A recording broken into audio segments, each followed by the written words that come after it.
चलो कोई रमज फड़िए ख्वाब दी ताबीर दे जरिए दिली एहसास पढ़ लइए जरा तस्वीर दे जरिए चलो कोई रमज फड़िए।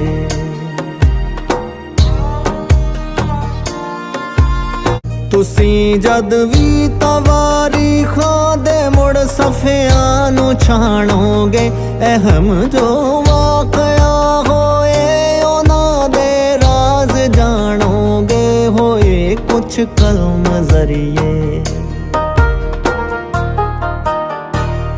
होए कुछ कलम दे जरिए ते कुछ शमशीर दे जरिए दिली एहसास पढ़ लइए जरा तस्वीर दे जरिए चलो कोई रमज फड़िए।